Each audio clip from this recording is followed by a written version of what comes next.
The door didn't just swing open, it exploded off its hinges like something had been waiting on the other side of it, patient and mean, biding its time through 300 miles of bad road. 1 second, Evelyn Hartwell was holding Noah against her chest, her fingers pressing into the back of his small head, and the next second there was nothing beneath her, just cold air and the sound of her own voice doing something she didn't recognize, something animal and raw that didn't sound like a mother at all. She hit the road the way a sack of wet grain hits a barn floor. The mud swallowed her whole, and the stagecoach kept moving. She could hear the wheels. She lay there with her face half buried in the cold earth, listening to those wheels roll away, and she thought, they're going to stop. Someone will make them stop. But nobody made them stop. The driver didn't make them stop. The two men in wool coats who'd been reading their newspapers across from her didn't make them stop. The young woman with the pretty hat who'd smiled at Noah and called him a dear little boy, she didn't make them stop either. The wheels just kept turning, and the rain kept falling, and 6-year-old Noah Hartwell stood in the middle of the road with mud up to his shins, screaming for his mother. If you've ever wondered what kind of person watches a woman get thrown from a moving coach and doesn't say a word, keep watching. Because before this story is over, you're going to find out exactly what kind of people were on that stage. And you're going to find out what one man did when he found what they left behind. If this is your first time here, hit that subscribe button right now and stay until the very end. Because this story is going to show you something about survival and cruelty and love that I don't think you'll forget for a long time. Drop your city or country in the comments below so I can see how far this story has traveled. And if you know someone who needs to hear about a woman who refused to stay broken, share this with them before we go any further. Now, let me tell you about Evelyn Hartwell. She was 24 years old, and she had already buried a husband, fought off creditors, worked 14-hour days in a textile factory that smelled of machine oil and other people's desperation, and raised a child mostly alone in a city that did not care whether she lived or died. Boston had given her a few things: a brief marriage to a gentleman named Thomas, who died of fever before Noah turned 2, a small room on the 3rd floor of a boarding house run by a woman named Mrs. Prentice, who tolerated children only slightly more than she tolerated noise, and a particular brand of exhaustion that settled into your bones so gradually you forgot what it felt like not to carry it. She was not a delicate woman. She'd never had the luxury of being delicate. But she was tired in a way that no amount of sleep seemed to fix, and when the advertisement appeared in the Boston Evening Transcript, "Respectable widower seeks honest woman of good character, Wyoming Territory, correspondents welcome," she had read it 3 times before she fully understood she was reading it as something meant for her. Caleb Whitmore. That was the name at the bottom of the first letter. His handwriting was careful and deliberate, the kind of handwriting a man uses when he's trying to make a good impression, when he knows he only gets one chance. He wrote that he owned a cattle ranch outside a town called Mill Haven. He wrote that he was 41 years old, that he was a serious man who'd worked hard for what he had, that he was not looking for romance so much as partnership. He wrote that he understood she had a child, and that a good woman was worth more than an easy one. That last line was the one that did it. Evelyn had received proposals before. Not written ones, but the kind men made when they thought a woman living alone must be desperate enough to accept whatever was offered. She turned them all down with a politeness that cost her more energy than the refusals themselves. But Caleb Whitmore's letter didn't read like an offer made to a desperate woman. It read like a letter from a man who understood the difference between asking and taking. At least, that's what she told herself. She wrote back. Then he wrote back. Then she wrote back again. 12 letters over 4 months. She told him about Noah, not just that he existed, but who he actually was. The way he drew horses on every surface he could find. The way he had his father's habit of going quiet when he was thinking hard about something. The way he still sometimes asked, in the voice children use when they already know the answer won't make them feel better, whether his daddy was watching from somewhere. Caleb wrote back and said a boy like that sounded like a good boy. He said he had more ranch than one man could manage alone. He said Wyoming would suit a boy like Noah. She believed him. She let herself believe him. That was her first mistake, though she wouldn't know it for a while yet. The ticket west cost almost everything she had. The stagecoach from the rail terminus to Mill Haven was the last leg of the journey. 2 days of bad road through country that grew wider and wilder and less forgiving with every mile. Noah had pressed his face against the window for the first 6 hours, calling out every hawk and every distant hill as though the world had been put there specifically for his inventory. But by the second morning, he was tired and hungry and leaning against Evelyn's side in the way children do when they've run out of wonder and just want to go home, even if home is a place they've never been. The storm came up fast. That was something nobody had warned her about, how quickly the sky could change out here. 1 hour it was iron gray and still, and the next hour it was throwing itself against the earth with the kind of violence that makes you understand, in your body rather than your mind, that you are very small and the world is not particularly concerned with your plans. The other passengers pulled their coats tighter and said nothing. The two men with newspapers folded them away. The woman with the hat pressed her lips together and stared at the floor. Nobody talked about what would happen if the road washed out, or what would happen if the horses couldn't hold the grade in mud like this, or what would happen if the coach hit one of those ruts that had been jolting them sideways every quarter-mile since mid-morning. Evelyn held Noah against her chest and counted the things she was certain of. Noah was breathing. The horses were still moving. Caleb Whitmore's last letter was folded in the breast pocket of her traveling coat next to her heart, which was a sentimental thing to do, and she knew it. She was 24 years old. She had survived worse than rain. She was in the middle of that thought when the wheel hit the rut. The sound was wrong from the beginning, not the usual jolt in recovery, but something lower and more final, like a joint being pulled from its socket. The coach lurched hard to the left. Evelyn's shoulder hit the wall. Noah yelped. One of the newspaper men grabbed for the overhead strap and missed. And then the door, the left door, the one with the latch. Evelyn had noticed was loose when she'd climbed in 2 days ago, the one she'd thought about mentioning to the driver and then decided not to because she didn't want to be the kind of woman who complained. That door swung open like it had been waiting for exactly this moment. She didn't fall. That was the strange part. It was more like the world simply removed the floor from beneath her, and she went where gravity told her to go. The road came up fast. She had one clear thought before impact: don't let go of Noah.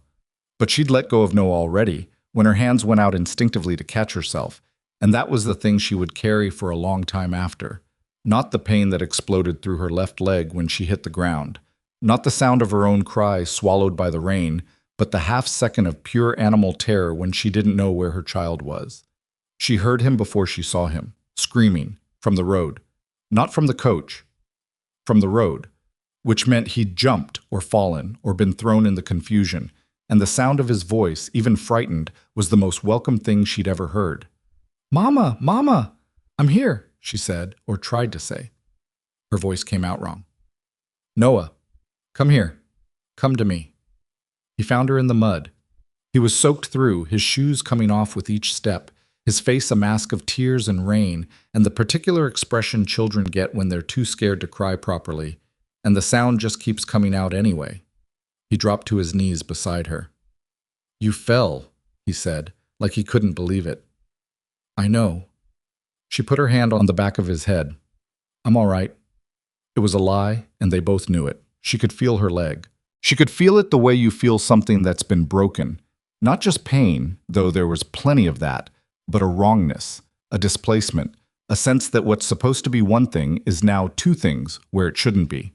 She'd seen broken legs before. She knew what she was dealing with. The stagecoach was gone. She heard the wheels for another 30 seconds, growing fainter through the rain, and then she didn't hear them anymore. She lay in the mud with her son kneeling over her, and she thought about the woman with the pretty hat who had called Noah a dear little boy. She thought about the two men with their newspapers. She thought about the driver up top who must have noticed the door, must have heard the impact, must have felt some change in the weight and balance of the coach when two of his passengers went out onto the road. She thought about all of them making the same calculation, somewhere in the time it would have taken to stop. "We're already late. The road is bad. Better to keep moving." She didn't scream after them. There was no point. And she didn't want Noah to hear her beg. "Are they coming back?" Noah asked. He was looking down the road in the direction the coach had gone. Evelyn looked at his face, at his father's eyes, which were brown and serious and always looked slightly older than the rest of him, at the mud on his cheek, at the way he was holding himself very still, trying to be brave for her, which was the most heartbreaking thing she'd seen since the fever took Thomas. "I don't know," she said. because she wouldn't lie to him about that. She'd already used up her one lie on, "I'm all right." "Are we going to be okay?" She pulled him closer. The rain was coming down harder now. The trees on either side of the road moved in ways that made sounds she didn't want to interpret.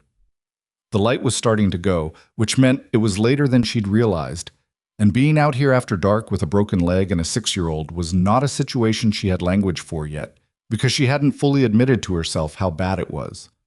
"We're going to try very hard," she said. Noah pressed his face against her shoulder. "That's not the same as okay," he said. "No," she admitted. "It isn't." He was quiet for a moment. Then, "Tell me what to do, Mama." And that was what broke her open, finally. Not the fall, not the pain, not the sound of the wheels going away, but her 6-year-old son in the mud asking her what to do, because he trusted her to have an answer, because to him she was still someone who always had an answer. She didn't cry. She wanted to, but she couldn't afford it. "Stay close to me," she said. "Talk to me so I can hear you. And if you see anyone coming, anyone at all, you wave your arms and you make as much noise as you can." What if it's a bad person? She'd thought about this already, had thought about it with a part of her mind that ran calculations separate from the rest of her consciousness, the part that had been running survival calculations for 2 years in Boston and never fully stopped. "If there's a bad person coming, we'll deal with that when it happens," she said. "Right now, a bad person is still better than no person at all." Noah thought about this seriously, the way he thought about everything. Then he nodded. The rain did not let up. If anything, it got worse. Evelyn tried to move twice. The first time, she got her arms under her and made it maybe 6 inches before the pain shut everything down. Not just in her leg, but all the way up through her spine, through her vision, a white flash that left her gasping and flat on her back in the mud again. The second time, she didn't even make it that far. She lay still after that and focused on breathing. Noah talked. He told her about the hawks he'd seen from the window. He told her about a book his teacher in Boston had read to the class about a boy who found a horse on the western plains and what happened after.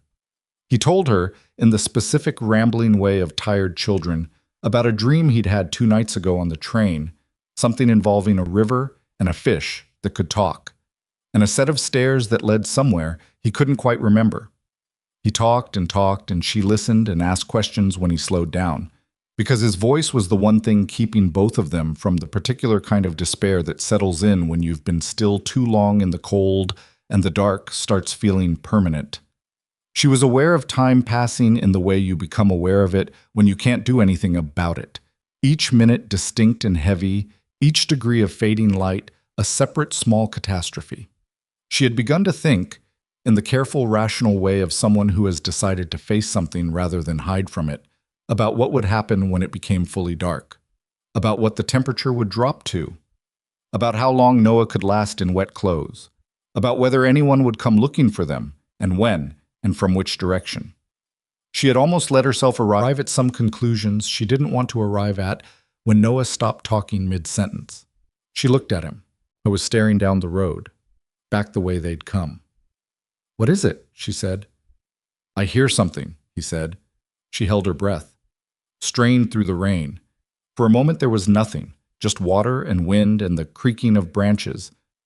And then she heard it too. Hoofbeats. Single horse, moving fast, coming from the east, which was the direction they'd come from, which meant whoever it was had been going the same way they'd been going, coming closer, not slowing. "Wave," Evelyn said. "Noah. Right now. Wave and don't stop." He shot to his feet. He waved both arms over his head. He didn't scream. He let out something between a shout and a sound she didn't have a name for. Just volume, just noise, directed at whoever was coming before the dark swallowed them completely. The hoofbeats slowed, then stopped. A figure sat a horse at the edge of the road's visibility, 50 yards away. Broad shoulders. A hat that had taken enough rain to have its own opinions about the weather. A horse the color of dark copper that stood with its ears forward, reading the situation. The figure swung down. He walked toward them, and as he got closer, Evelyn found herself doing what she always did with strangers, cataloging what she could see, looking for the information that faces and postures give away before words get involved. His face was hard in the way faces get hard from outdoor work rather than from meanness. His jaw was set tight. His eyes, when they got close enough for her to see them, were the gray-brown of creek water in autumn. He stopped a few feet away and looked at her, at the angle of her leg, at the mud, at Noah standing between them with his arms still half raised. And his expression did something she hadn't expected. It didn't do the thing people's expressions usually did when they saw a woman in trouble, that particular mix of discomfort and reluctant obligation. It did something simpler and more specific. It went angry, not at her. She understood that immediately, in her bones before she understood it in her mind. At whoever had done this, at whoever had left them here. "Who was on that coach?" he said. His voice was low and even, but it carried the same quality as his expression, an anger that knew exactly where to direct itself. "I don't know their names," she said. "How many?" "A driver, 4 passengers." "And none of them stopped?" It wasn't a question. She answered it anyway. "No." He was quiet for a moment. Something moved across his face that she didn't know him well enough to read. Then he crouched down in the mud beside her, which was something men in good coats generally didn't do, and he looked at her leg with the careful attention of someone who's had to assess damage before, and knows that looking costs nothing. "How bad?" he said. "It's broken," she said. "You sure?" "I'm sure." He accepted this without argument, which she appreciated. "Can you put any weight on it at all?" "I couldn't move 6 inches. He nodded slowly. He was thinking. She watched him think and thought. This is a man who decides things. He does it quickly, and he doesn't do it carelessly, and those two things don't usually go together. "My name's Wyatt Callahan," he said. "I've got a ranch about 4 miles north of here. You're going to have to let me carry you." He said it the way you state a plan, not the way you make a request. But she noticed the pause after it, just long enough to be a question if she wanted to read it that way. "Evelyn Hartwell," she said. "And this is Noah." Wyatt looked at Noah. Noah looked back with the direct stare of a child who hasn't yet learned that direct staring is rude and therefore has no defenses against it. "You okay?" Wyatt asked him. "My shoes came off," Noah said. He said it like an accusation, though whether it was directed at Wyatt or the road or the general state of the world was unclear. Something shifted at the corner of Wyatt's mouth. "We'll find you some boots." He stood and looked back at his horse, then at Evelyn, then at the road ahead, doing the geometry of the problem. She could see him work through it, the distance, the horse's capacity, the impossibility of her walking, the fact that it was getting darker by the minute. "I'm going to lift you now," he said. "It's going to hurt." "I know." "Try not to pull on my neck. Let your arms go slack." "All right. And if you need me to stop, say so. I'll stop." She looked at him, at the serious set of his face and the anger still living quietly underneath it, at the mud on his coat from where he'd crouched beside her. "Why are you doing this?" she asked. Not suspicious, just she wanted to know. He looked at her like it was a strange question. Maybe it was. Maybe out here it was a strange question. "Because there's nobody else," he said. It was the most honest answer she'd ever been given for an act of kindness. She'd heard because it was the right thing, and because you needed help. And once, from Thomas, because I wanted to, which had been the sweetest. But because there's nobody else had a weight to it that was different from all of those. It didn't dress itself up. It didn't ask anything back. "All right," she said. He lifted her with a steadiness she hadn't expected. Not gentleness exactly, but precision. The kind of careful that comes from understanding physics rather than feeling bad. The pain was immense. It knocked the breath out of her, and she made a sound she immediately tried to swallow, and she felt Noah flinch beside her and didn't want him to see her face, so she pressed it against Wyatt's shoulder until the worst of it passed.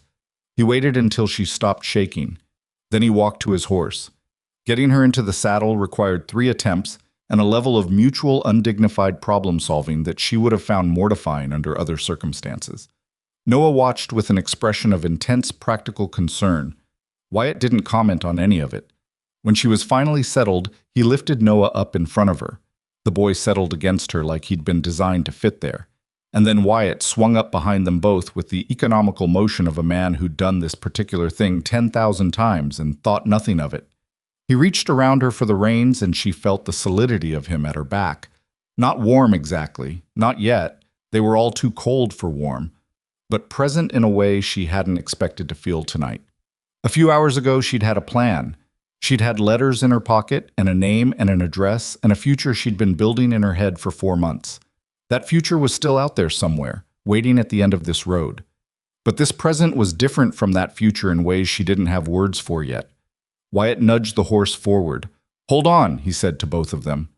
Noah grabbed the horse's mane with both hands. Evelyn grabbed Noah. And they moved through the storm together toward something she didn't know yet, going in a direction she hadn't planned, on a road that wasn't the one she'd chosen. She would remember this for years afterward, not with the softness memory applies to things that turn out well, but with the strange lucidity of moments that matter before you know they matter. The rain on her face, the sound of the horse's hooves through mud, the warmth of Noah's back against her chest, and the anger that had been in Wyatt Callahan's face when he found them.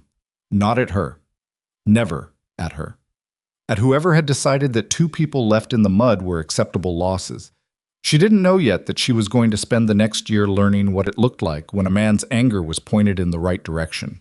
She didn't know yet that anger, properly placed, was something you could build a life around. She just knew that she was moving, and that was enough for now. The lights of the ranch appeared through the rain like something from a dream she hadn't known she was having. And for the first time since the wheel hit the rut, since the door swung open, since the wheels kept turning, since the coach disappeared into the storm and left her and her son behind, for the first time since all of that, Evelyn Hartwell thought, maybe. Just that. Not a full sentence, not a plan or a hope or a certainty, just the smallest possible opening in a mind that had been locked shut against disappointment for too long. Maybe. Noah had stopped shaking. His head was dropping against her arm, the particular heaviness of a child who's fought sleep for too long and finally lost the argument. She pulled him closer. Behind her, Wyatt said nothing. He just rode. The rain began, slowly, to ease. The lights didn't look like much when they first appeared, just a smear of yellow against the dark, the kind of thing your eyes can convince you is wishful thinking when you've been cold long enough. But the horse knew where it was going even when Evelyn didn't, and it moved with the particular confidence of an animal approaching home, and that confidence was more reassuring than any words would have been. Wyatt hadn't said much since they left the road. He'd said hold on and almost there and once, when his horse picked its way around a section of trail that had turned to running water, something low and instructive to the animal that wasn't quite a word and wasn't quite a sound but worked either way. Noah had stopped talking entirely. He was asleep against Evelyn's arm with his mouth slightly open and one hand still loosely tangled in the horse's mane, because even in sleep he was hanging on. She envied him that. The ability to surrender to unconsciousness while the world was still unresolved. She hadn't been able to do that since Thomas died. The ranch came into focus slowly, the way her eyes found it piece by piece through the rain. A main house, not grand, but solid. The kind of building that had been put up by someone who understood weather and planned accordingly. A barn to the left, dark and large. Several outbuildings whose purpose she couldn't determine yet. A fence line that seemed to go on longer than she could see, which told her something about the size of the operation even before she'd set foot inside. Light in 2 windows of the main house. Someone was up. Wyatt called out before they reached the yard, a single sharp word that carried across the rain. Martha. A name, not a shout. And within 30 seconds, the front door opened and a woman appeared on the porch holding a lantern, and the light from it caught her face, and Evelyn saw a woman of about 60, with silver hair pulled back and an expression that had the particular quality of someone who has spent a long time being the capable one, and has simply continued being that because nobody else stepped up. How bad? Martha said. She asked it the same way Wyatt had asked it on the road. Direct, no preamble, already moving toward them before the answer came. Left leg broken, Wyatt said. She's been in the rain at least 2 hours, maybe 3. The boy? Cold and scared but moving under his own power. Martha's lantern swung to Noah, who had woken at the sound of voices and was looking around with the slow, confused expression of someone relearning where they are. He looked at Martha. Martha looked at him. Something in her face shifted. Not quite softness, but a recognition of some kind, like a drawer being opened that hadn't been opened in a while. Come here, young man, she said. Noah looked at his mother. Evelyn gave him a nod she hoped was steadier than she felt. He slid down from the horse, or tried to. His legs had stiffened in the cold and his feet hit the ground wrong and he stumbled, and Martha caught him with the brisk efficiency of someone who's caught stumbling things before and doesn't make a production of it. "You're all right," Martha said. To him, flatly, like it was information. Wyatt was already carefully extracting Evelyn from the saddle. It was worse going down than it had been going up. Her leg had stiffened too, and the first movement sent a shock through her that she felt in her jaw, in her teeth, in the backs of her eyeballs. She made a sound she didn't intend to make. Wyatt stopped moving immediately. "Tell me when," he said. She breathed, counted to 3. "When?" He moved again, slower this time, and she bit down on the inside of her cheek and concentrated on that smaller pain instead of the larger one, which was a trick she'd used before, and it worked the same as it always worked. Imperfectly, but better than nothing.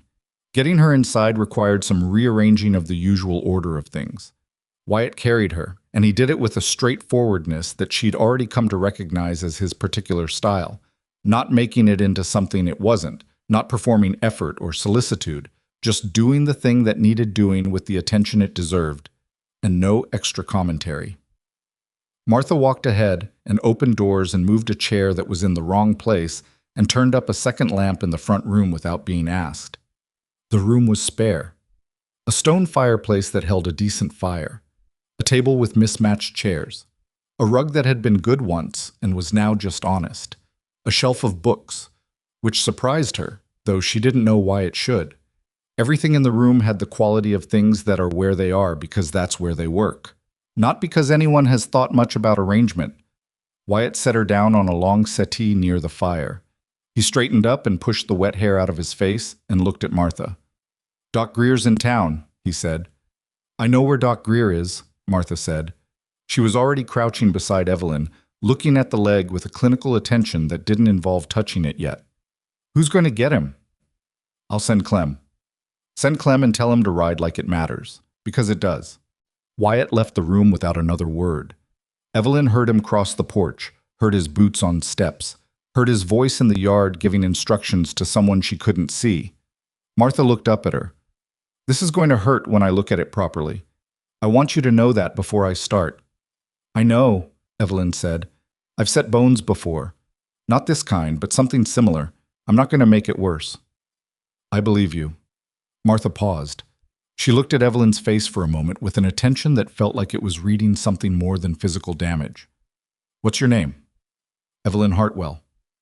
"Where were you headed, Evelyn Hartwell?" "A beat." "Caleb Whitmore's ranch." Martha's expression did something very controlled and very small, the kind of thing a face does when it knows something it hasn't decided whether to say yet. "I see," she said. She didn't say anything else about it. She went back to looking at the leg, and she didn't look up again until she'd finished her assessment, and what she said when she finished was, "The break is clean, single fracture, I think, low on the bone. You were lucky about that, at least." "I don't feel particularly lucky," Evelyn said. "No," Martha said. "I expect you don't." Noah appeared in the doorway. He'd been given a blanket, she didn't know by whom, one of the ranch hands presumably, and he had it wrapped around his shoulders with the trailing end dragging on the floor. And he was looking at his mother with the careful watchfulness of a child who's been told everything is fine but doesn't fully believe it yet. "Come here," Evelyn said. He crossed the room and sat beside her on the settee, not quite touching her, leaving a careful inch of space that broke her heart a little. I was trying not to jostle her. At 6 years old, he was trying to read her injury and accommodate it, and the effort of that consideration was written all over his face. She put her arm around him anyway. He leaned in. "Are we staying here?" he asked. "For tonight," she said. He was quiet for a moment. The fire crackled. Outside, the rain was starting to ease in the way Wyoming rain eased. Gradually, like it was considering its options, not quite ready to commit to stopping, but willing to reduce its intensity. "I like the horse," Noah said. "I noticed." "What's its name?" She hadn't asked. She realized she didn't know anything about the horse or the ranch or Wyatt Callahan beyond what she'd managed to piece together in the last hour, which wasn't much. A man who built things from work and stubbornness. Someone had told her once. No, that was from a letter. Caleb's letter. He'd mentioned Callahan in passing, she suddenly remembered. Something about a neighboring spread. Something about a man who kept to himself. She was still trying to remember exactly what it was when Wyatt came back inside. He stopped when he saw her looking at him. He had the particular stillness of a man who's comfortable with silence and doesn't feel the need to fill it, which was either very calming or very disconcerting depending on what mood you were in. "Clem's gone for the doctor," he said. "Should be back in 2 hours, maybe less if the road hasn't washed out." "Thank you," Evelyn said. He nodded once, started toward the hallway. "What's your horse's name?" Noah said. Wyatt stopped. He turned and looked at Noah with the same kind of assessing attention he seemed to apply to most things. Direct, not unkind, genuinely curious about what was in front of him. "Reckoning," he said. Noah turned this over. "Why?" "Because when I bought him, the man selling him said he was too much horse for me. Said I'd reckon with that sooner or later." A beat. "I didn't." Noah thought about this seriously. "What happened to the man?" "Nothing dramatic. He was just wrong." Noah seemed to find this satisfying. He nodded in the way children nod when they've filed something away for future reference. Wyatt looked at Evelyn. "Martha will get you something dry to wear. We've got a spare room at the end of the hall. It's plain, but it's got a good mattress." "You don't need to—" "There's nobody in it," he said, "and you can't go anywhere tonight even if you wanted to." Both of those things were true, and arguing with them would have been a particular kind of pride she couldn't afford right now. "Thank you," she said again. He left the room. She heard him somewhere in the house. In the kitchen, she thought, based on the sounds. Not talking to anyone. Just moving around, doing whatever it was that needed doing at the end of a long day that had apparently included finding 2 people in the mud. She wondered if that was a usual kind of evening for him. She suspected it wasn't. Martha brought dry clothes, a cotton nightgown that was large on Evelyn but clean, and a pair of wool stockings, and something for Noah that turned out to be a shirt of Wyatt's that hung to the boy's knees, and which Noah declared solemnly to be the best shirt he'd ever worn. Getting changed was a process. Martha helped with the parts that required help, which was most of it, and she did it without comment and without the particular expression some women used in these situations, the one that managed to convey both sympathy and a faint superiority. This could have been avoided. Martha's face during the whole process was simply present, attending to the problem. Evelyn found herself grateful for that in a way she couldn't quite articulate. The spare room was exactly what Wyatt had said, plain, with a good mattress, and a second small bed that Martha brought a blanket for, and Noah climbed into with minimal ceremony, because he was 6 years old and had been through enough for one night, and his body had made the decision for him. He was asleep before Martha left the room. Evelyn lay in the dark and listened to the rain tapering off and tried to feel her own situation clearly. Her leg throbbed with a consistency that was almost rhythmic, like a heartbeat that had gotten lost and was operating in the wrong part of her body. The pain was manageable as long as she didn't move, which was its own kind of instruction. Stay still. Stop trying to fix things. Let the night do what the night is going to do. She thought about Caleb Whitmore. She thought about his letters, all 12 of them, stacked in the box she'd left with Mrs. Prentice's second cousin, who was storing her few belongings in Boston until she had an address to send them to. She tried to assemble from memory the specific language he'd used when he mentioned Noah. "A boy like that sounds like a good boy," he'd written. And she tried to hear it the way she'd heard it the first time, as genuine, as warm, as the kind of thing a decent man would say. She wasn't sure anymore. She'd been reading those letters for 4 months with the particular optimism of someone who needed them to say what she needed them to say. She knew that. She'd known it even at the time, in the way you know things you're choosing not to act on. Tomorrow would tell her something she didn't know yet, or it would confirm something she was afraid she already knew. She slept, finally, with her hand on the edge of Noah's small bed and the sound of the ranch settling around her in the dark.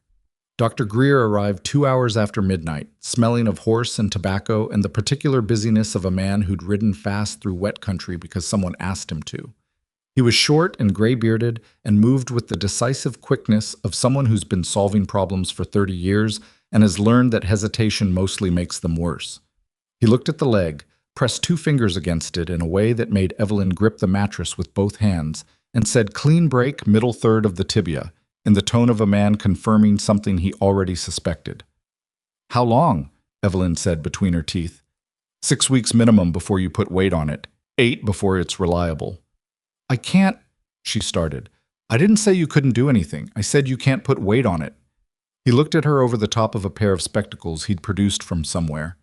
You can sit up. You can use your hands. You can run a household from a chair if you've a mind to. I've seen women do more than that with worse. He set the leg with the efficient unsentimentality of someone who's learned that being gentle about it doesn't actually reduce the pain and only extends the unpleasant part of the process. Martha held Evelyn's shoulders. Noah, across the room in his small bed, slept through the whole thing, which Evelyn would later describe as the single most impressive thing her son had ever done. When it was over and the leg was splinted and wrapped and elevated on a folded blanket, Greer sat back and looked at her with the particular expression doctors get when they finish the immediate problem and are now looking at the context around it. You're the one Whitmore's expecting, he said. She looked at him. You know him? Millhaven's a small town. Everybody knows everybody. He closed his bag. He comes in on Fridays mostly, has breakfast at Doyle's, plays cards on Saturday nights. A pause. Never seen him play without winning. She wasn't sure if that was a comment about his luck or something else. Is that supposed to mean something? Greer stood. Just making conversation. He didn't look like a man who made conversation. He looked like a man who said things with a specific purpose and left you to work out what it was. Get some sleep. I'll be back in 3 days to check the splint. He was gone before she could ask anything else. Morning arrived the way mornings do after hard nights. Tentatively, apologetically, with a kind of thin gray light that looked like it hadn't committed yet to being a full day. Evelyn heard the ranch wake up before she saw any of it. Boots on hard ground, a gate swinging, someone calling out to someone else in a direction she couldn't determine. The clink and clatter of a kitchen where someone was already working. Noah was up before her. She found this out when he appeared in the doorway of the spare room holding a biscuit and wearing the enormous shirt and an expression of deep satisfaction. Martha made biscuits, he said. I can see that. She said I could have another one if I ate it all.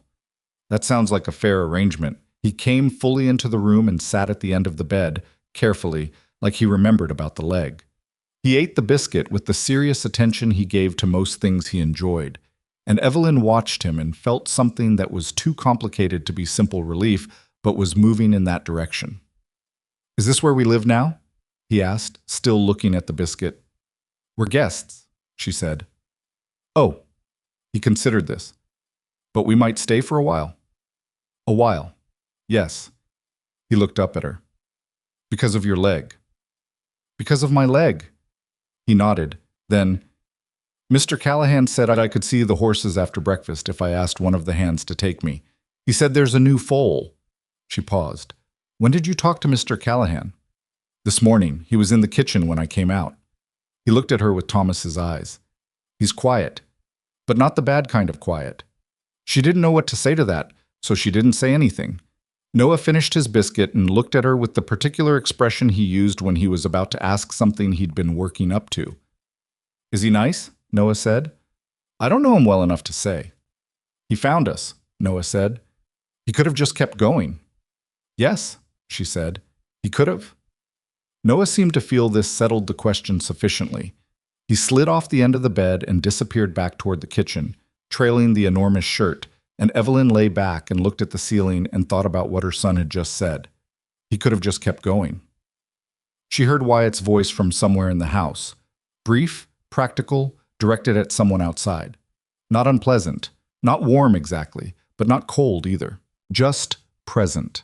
Like he occupied the space he was in without apology or performance. Martha appeared with tea and something that was either broth or very thin stew, and she set it on the small table beside the bed and then sat in the chair in the corner and folded her hands in her lap. The Whitmore Ranch is about 8 miles east, Martha said, on the other side of the ridge. Evelyn looked at her. Has someone told him what happened? Wyatt rode out there this morning, before dawn. Martha said this without particular inflection, which was beginning to feel like a style choice rather than a personality quirk. Is he back? Not yet. Evelyn wrapped her hands around the mug of tea and thought about that. Wyatt riding 8 miles in the early morning dark to tell a man that his intended bride had arrived in the territory, minus one functional leg and plus one considerable complication. She tried to imagine that conversation, tried to imagine Caleb Whitmore's face when he heard it. She'd imagined his face 100 times over 4 months, built it from the words in his letters. Serious, she'd thought. Steady. The face of a man who'd worked hard and knew his own mind. She'd never quite been able to picture it clearly, which she'd taken as a sign that it didn't matter yet, that the face would be filled in when she arrived and the rest would follow from there. She was starting to wonder if she'd been building the wrong face entirely. Wyatt came back 2 hours later. She knew it from the sound of hooves in the yard and from the change in the quality of activity around the ranch. Not more activity, but a different kind of attention, the way a household unconsciously orients toward whoever is at its center. She heard him on the porch, heard him say something to Martha in the hallway. Heard Martha say something back, short and quiet, and then nothing for a few minutes. He knocked on the open door of the spare room. She'd been sitting up because lying down in the presence of someone standing felt like a disadvantage she didn't want. Her leg was elevated on the folded blanket, and she'd managed to get her hair into some order, and she was holding the tea mug because having something in your hands was better than not having something in your hands. "Come in," she said. He was still wearing his riding coat.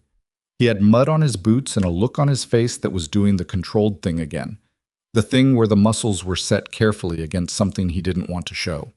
He stood just inside the doorway, and he didn't sit down, which told her something. "How was the leg this morning?" he said. "Manageable. Doc Greer's good. Best in 3 counties, probably. He told me 8 weeks. Yeah." A pause. "That sounds about right." She looked at him steadily.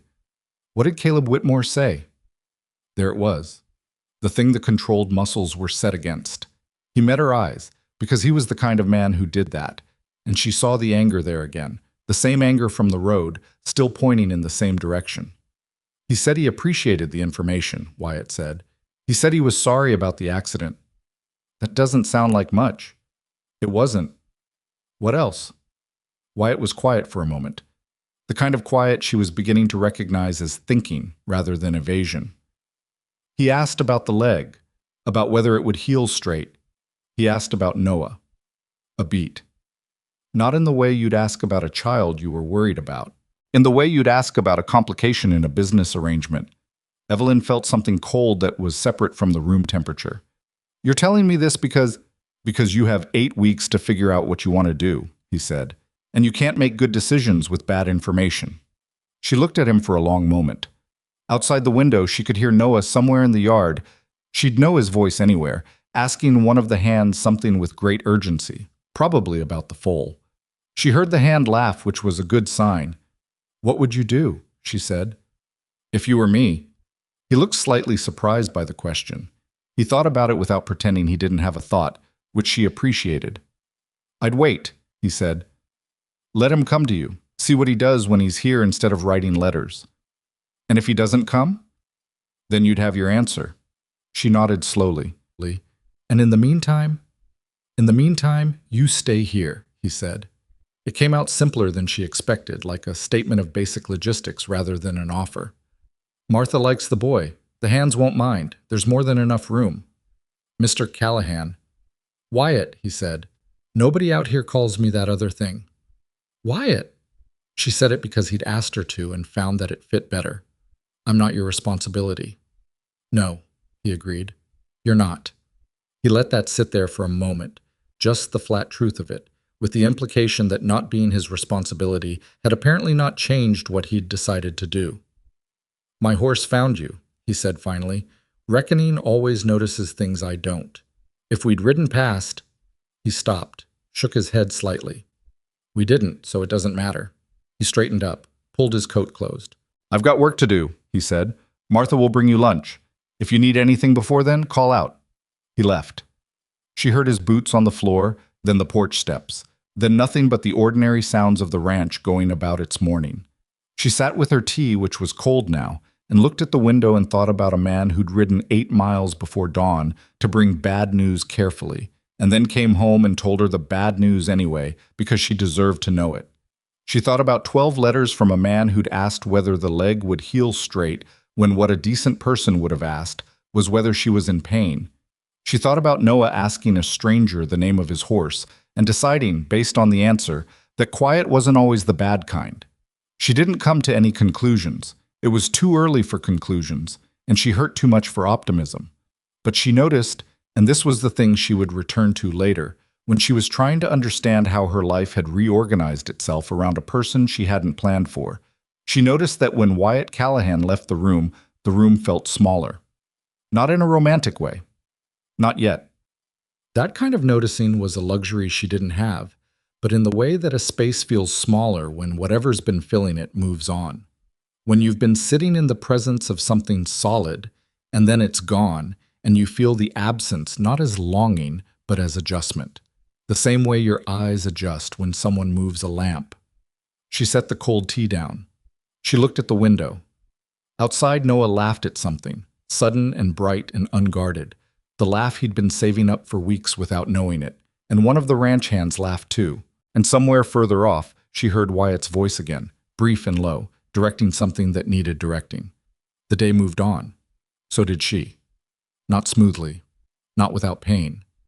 She was Evelyn Hartwell, and she'd never done anything smoothly or without pain, and she wasn't about to start now. But she moved. She sat up. She called for Martha and asked if there was paper and a pen, because if she was going to be here for 8 weeks, she was going to be useful in whatever ways she could manage. And useful started with understanding what there was to understand. Martha brought paper and a pen. She also brought, without being asked, the ranch ledger from Wyatt's study. She set it on the table beside the bed. She looked at Evelyn with the expression that was beginning to feel like approval, or at least its less demonstrative cousin. "He hasn't had anyone look at those figures in 2 years," Martha said. Evelyn looked at the ledger, at the thickness of it, at the age of it, at the particular worn quality of something that's been handled often, but not always carefully. "Does he know you're giving me this?" "I'll tell him when he comes in for supper." A pause. "He won't mind." She left the room again. Evelyn opened the ledger. The numbers were in Wyatt's handwriting. The same kind of handwriting as a man who thought about what he wrote before he wrote it. Not pretty, but consistent. She turned the pages and let the shape of the operation come into focus. The way a picture assembles itself from details. Cattle numbers, grazing rotation, supply costs, wages, the small ongoing accounting of a life built from physical labor and careful resource management. She'd been a factory bookkeeper for 8 months in Boston, before the factory closed and she moved to something worse. She hadn't known, when she learned to read a ledger, that it would matter. Most things she'd learned the hard way hadn't seemed like they were going to matter at the time. She found the first error on page 12. A transposition. Small, the kind of thing that compounds over time. She marked it lightly with the pen, then kept going, because there was almost certainly more. There was more. She worked until the light changed and Martha came in with supper, and she kept working through supper, one-handed, eating without looking at the bowl. Noah came back from the yard smelling of horses and mud and happiness, and told her about the foal for 20 minutes without pausing, and she listened and asked questions and kept one eye on the ledger. It was close to dark when she heard Wyatt's boots on the porch. She heard Martha intercept him in the hallway, heard low voices, heard a pause. He appeared in the doorway of the spare room with a look she couldn't quite read. Not the controlled anger, not the careful, practical attention, but something more uncertain. Something that wasn't quite sure what it was walking into. She held up the ledger. "I found 6 errors. 2 of them are going back at least 3 years, and the compounding effect is..." She stopped, because she realized she'd started talking like the problem was already hers, like she'd already accepted responsibility for it without being asked. She looked at him. "I'm sorry. I should have asked first." He looked at the ledger, at the marks she'd made, at her face. "How bad?" he said. She told him the number. The actual dollar figure, what the compounding errors had cost him over 3 years of unchecked arithmetic. He was quiet for a long time. Long enough that she started to think she'd misjudged everything. His patience, his generosity, what was acceptable to do with someone else's private business while you were a guest in their house. Then he pulled the chair from against the wall and sat down. "Show me," he said. She showed him. He leaned forward with his forearms on his knees and followed her finger across the numbers and didn't say anything for several minutes. And she talked him through it with the particular attention she brought to things that mattered. Not performing expertise, just using it. When she finished, he was quiet again. But it was a different kind of quiet, the thinking kind. "I can look at the rest of it," she said. "If you want. I don't have much else to do for 8 weeks." He looked at her. "You don't have to do that." "I know I don't have to." He understood her meaning. "I know I don't have to" was not the same as "I don't want to."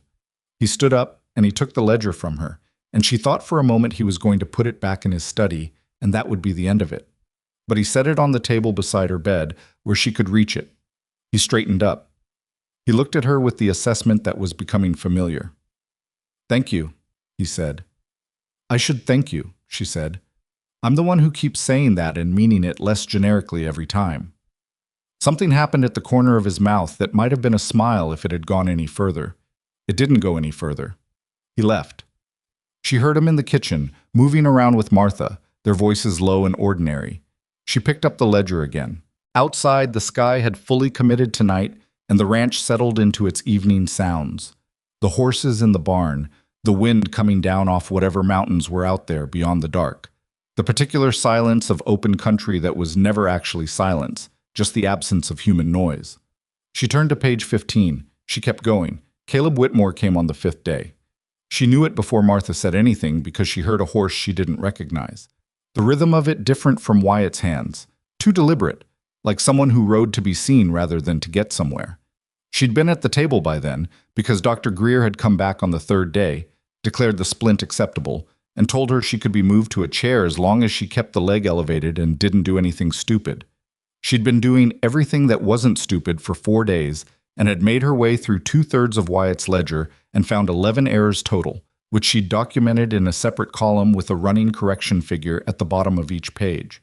She heard the horse stop in the yard, heard voices, one of Wyatt's hands, then a voice she didn't know, then boots on the porch steps, heavier than Wyatt's, slower. Martha appeared in the kitchen doorway and looked at her, just looked. "All right," Evelyn said. She straightened in the chair, put her hands on the table. The ledger was open in front of her, which was not something she'd planned. She hadn't planned anything about how this first meeting would look, because planning how you look for someone you'd agreed to marry felt like the wrong priority. But the ledger was there and she left it there because it was true, and she was done arranging things for the sake of appearance. Caleb Whitmore was not what she'd built in her mind over 12 letters. He was taller than she'd imagined, thicker through the chest, with a well-trimmed mustache that had some gray in it, and the kind of face that had probably been handsome once and had since moved into the territory of impressive. He was wearing a good coat. She noticed that immediately. The coat of a man who knew people would look at him and had made certain arrangements accordingly. He stood in the kitchen doorway and looked at her, and she looked back at him, and for a moment neither of them said anything, and the silence had a particular quality, like two people trying to reconcile the person in front of them with the person they'd been corresponding with for 4 months. "Evelyn," he said. "Mr. Whitmore," she said. He came into the kitchen properly and stood near the table but didn't sit, which was a choice she registered without commenting on. His eyes moved to her leg, elevated on the small stool Martha had arranged, and then back to her face, and the movement of his eyes was clinical in a way that made something in her chest tighten. "You look well," he said, "considering." "Considering what I went through," she said. "Yes, I think I do." He seemed to hear the edge in it. Something adjusted behind his eyes. He pulled out a chair and sat, which was progress of a kind. "I came as soon as I could arrange things," he said. "It's been 5 days. There are responsibilities on the ranch that don't wait for personal circumstances." She looked at him steadily. "I was thrown from a moving stagecoach." "I know that." A pause. A gesture toward her leg. "And I'm sorry for it. Truly." It might have been true. It sounded like a line that had been prepared during a 5-day ride, polished down to its most useful shape. She'd spent 4 months reading his letters for the truth inside the words, and she didn't know anymore how reliable her reading was. "Where's the boy?" he said. "Noah," she said. "His name is Noah, and he's in the yard with one of Mr. Callahan's hands." "Of course." Another pause. "I'd like to meet him." "He's 6 years old and he's been through a frightening week. He doesn't need to be evaluated." Whitmore looked at her with the expression of a man who'd been managed by someone he hadn't expected to be managed by. Not angry. Something more complicated. Surprised, maybe. And behind that, a recalibration happening, like a man adjusting his grip on something that turned out to weigh more than he'd planned. I wasn't going to evaluate him, he said. Good. They looked at each other. Outside, she could hear Noah's voice and one of the hands responding, and the particular high-pitched sound Noah made when something delighted him. She'd heard it a dozen times in the past 5 days, always in relation to horses, specifically the foal, which he had named without asking anyone's permission, and which now apparently went by Captain. I want us to start well, Whitmore said. He said it with the sincerity of a man who meant it, and the limitation of a man who didn't fully understand what well required. I know this isn't how we imagined meeting. No, she said, it isn't. I have a good house. You haven't seen it yet, but it's properly built. Good roof, stone fireplace. 2 rooms upstairs, which would be... He stopped, made a decision that was visible on his face, like a door being opened. I should have come sooner. She was surprised enough by that she didn't answer immediately. I told myself it was the ranch, he said. The hands don't manage themselves and the fall gather starts in 3 weeks. But the truth is, I didn't know what to do with the information. A broken leg, and a child, and a woman I'd never seen with my own eyes. He looked at the table. I didn't know what to do. It was honest. She gave him that. It would have been easy to stay with the excuse about the ranch, and she would have understood it and resented it quietly. This was harder to resent, which made it harder to deal with. And now? She said. Now that you've seen me with your own eyes? He looked at her face. Really looked, the way he hadn't quite done since he walked in. You're not what I expected, he said. What did you expect? A beat. Someone more uncertain. She almost laughed. It came up and then didn't, which was probably for the best. I've been uncertain plenty, she said. I'm just not uncertain in a way that shows on the outside. He nodded slowly. He was thinking. She could see it. The same visible thinking she'd been watching in his letters, the careful, deliberate movement from one position to the next. It was the thing she'd liked most about his correspondence, the fact that he appeared to think before he spoke. She still liked it. She just wasn't sure what he was going to arrive at. I want to give this a fair chance, he said finally. I know the circumstances aren't ideal. I know the leg means a delay. I know the boy... He stopped, corrected himself. I know Noah will take some adjustment, for all of us. He looked at her steadily. But I wrote those letters honestly. What I said in them is what I meant. She held his eyes. All of it? He didn't flinch. All of it. She thought about a boy like that sounds like a good boy. About a good woman is worth more than an easy one. About what Dr. Greer had said about a man who always wanted cards, and the particular look on Greer's face when he said it. I'll need more time, she said, before I can give you an answer worth giving. That seems fair. I'm not sure when the leg will be ready for... That's not what I meant. He said it quietly, but clearly. I'm not asking about the leg. She looked at him.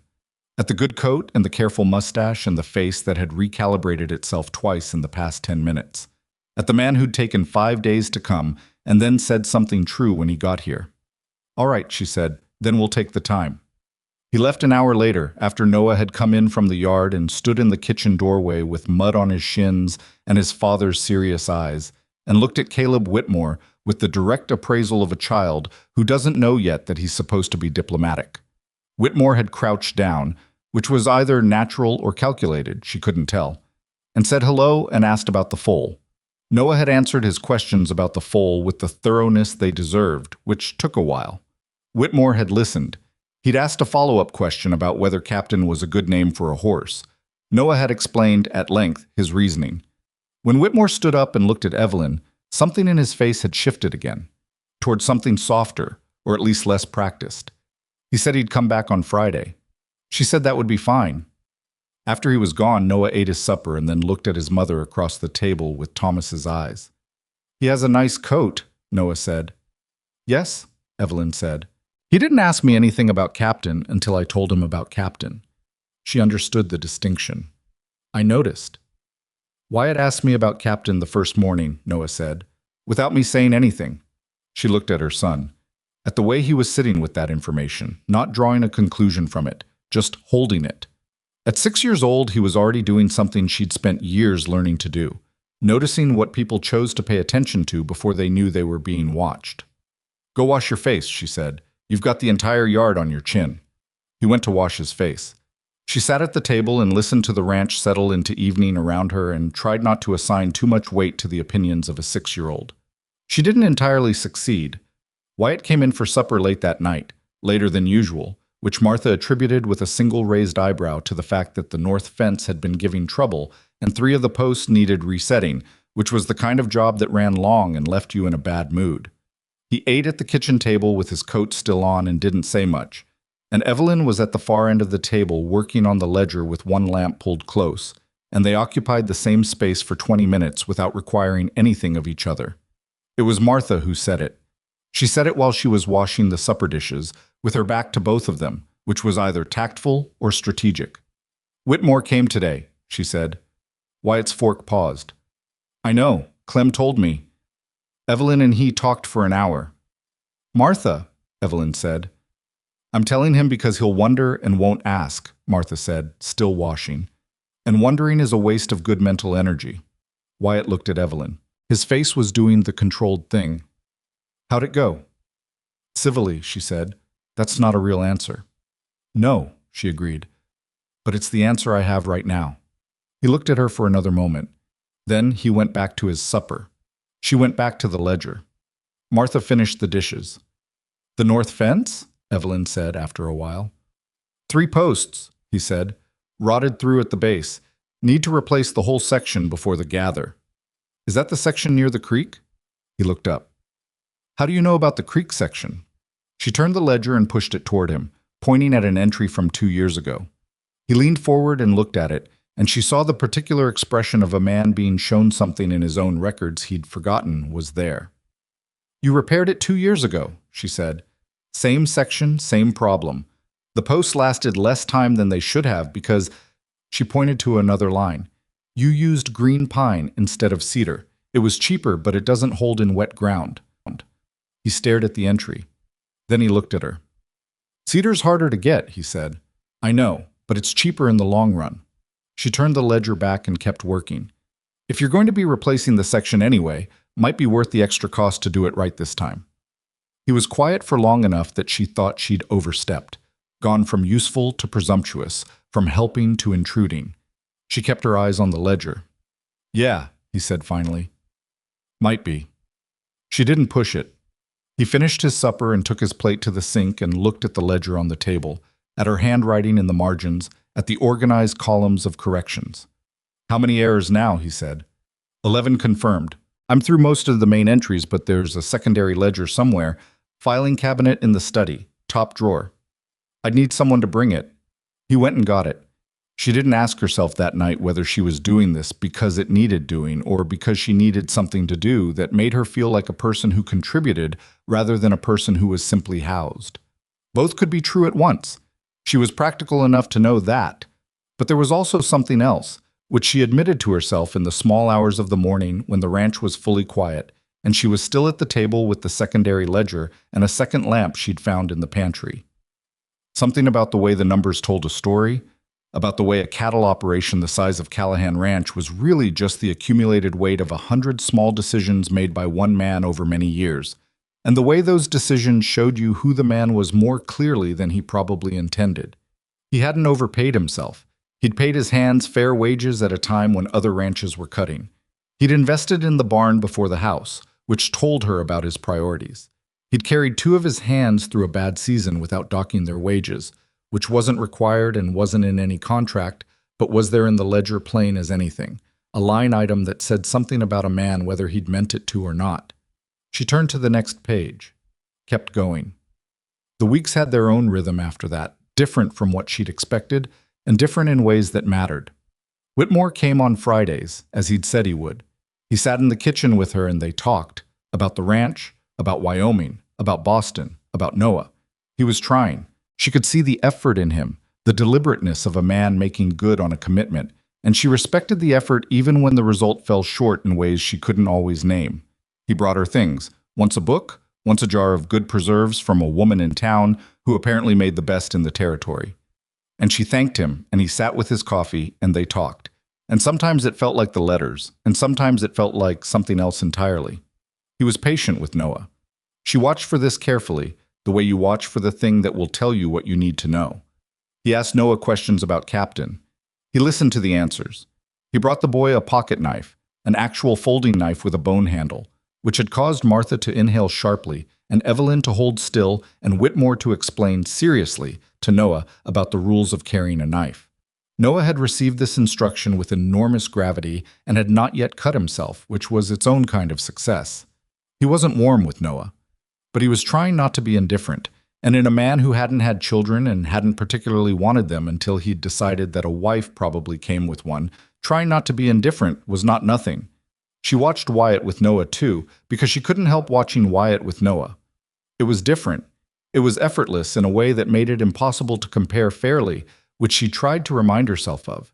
You couldn't hold something natural up against something learned and call it a judgment. But Noah went to Wyatt with things. I went with questions about horses and cattle, and why the sky did what it did in the evening, and what you did when a fence post was rotted, and a dozen other things that lived in the territory between curiosity and instruction. And Wyatt answered.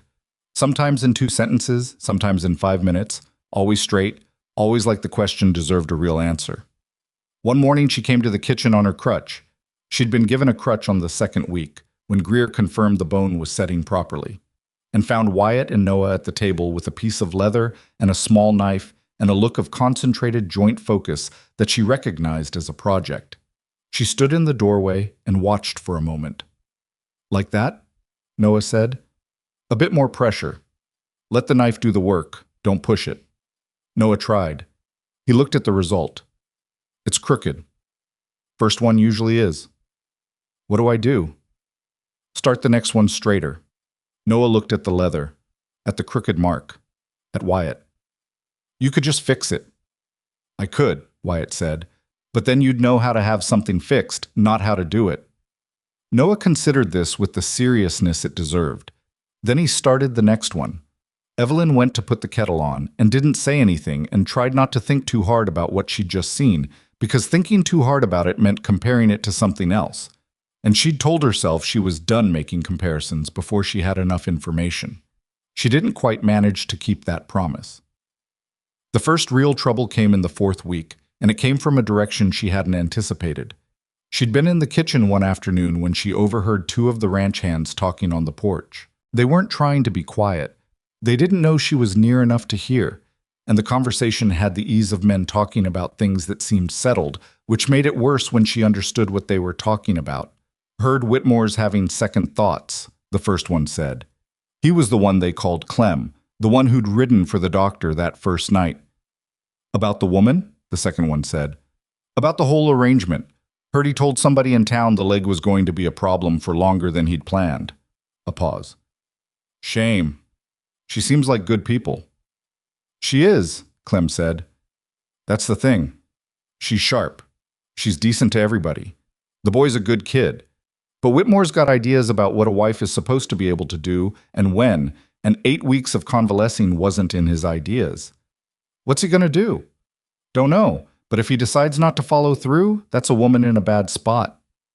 "She could stay here," the second one said, as though it were obvious. A beat. "She's not Wyatt's responsibility." "Sure," the second one said, "but she kind of is, isn't she? Way he looks at those ledgers she's been fixing." He paused. "Way he looks at her." A silence. Then, "That's not something you say out loud, Hale." "I'm just saying." "Well, stop." The voices moved off.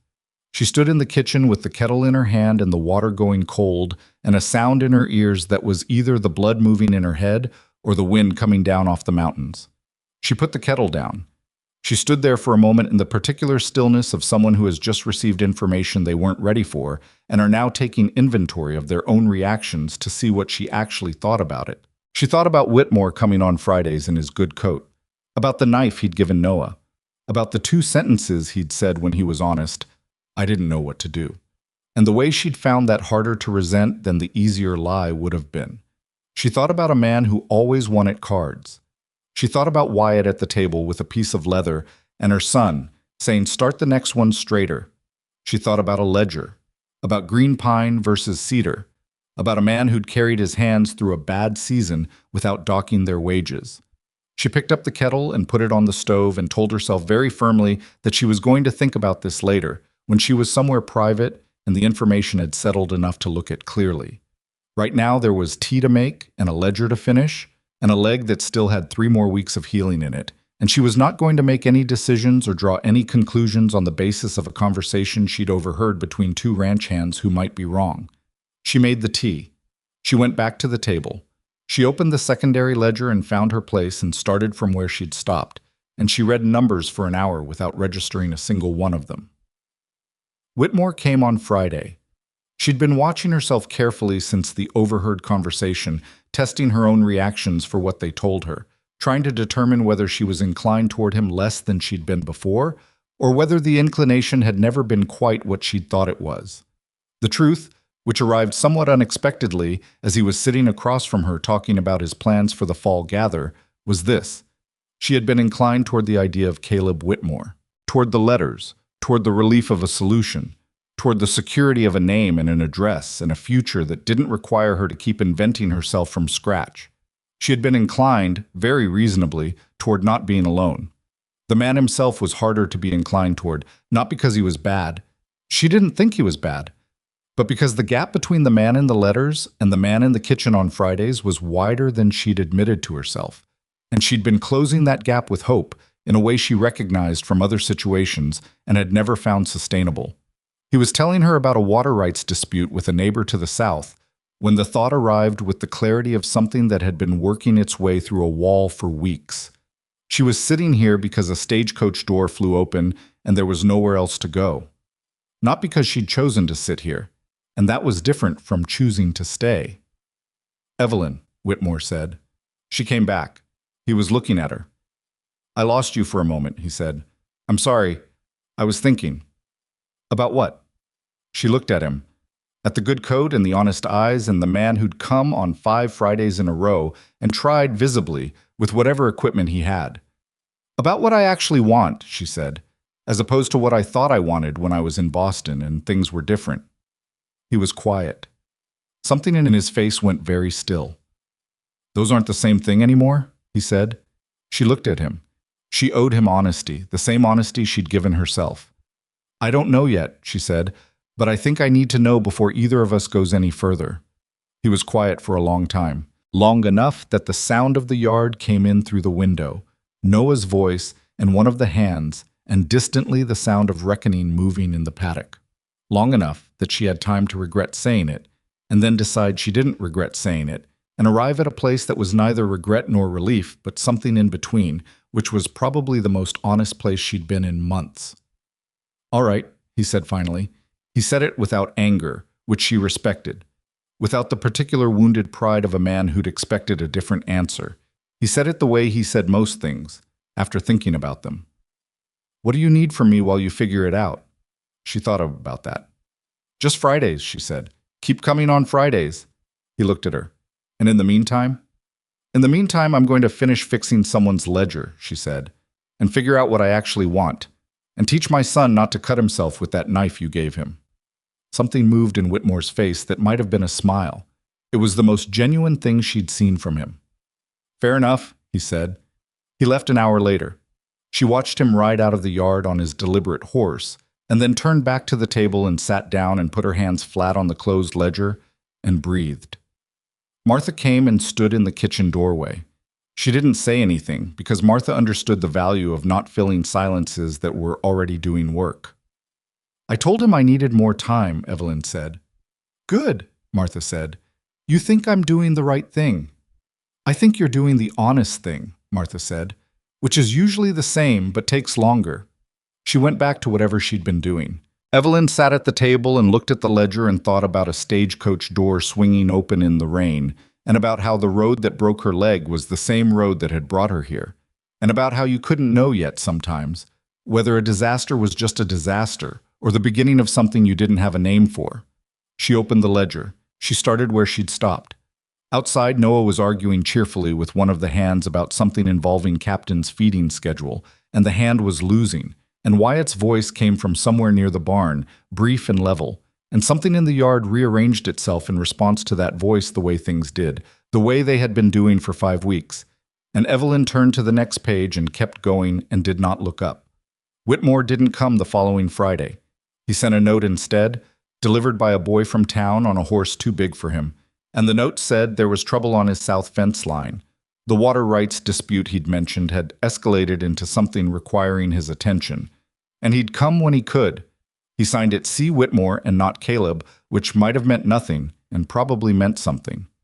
Evelyn read the note twice, and then set it on the table and went back to the secondary ledger, because the ledger was something she could actually affect.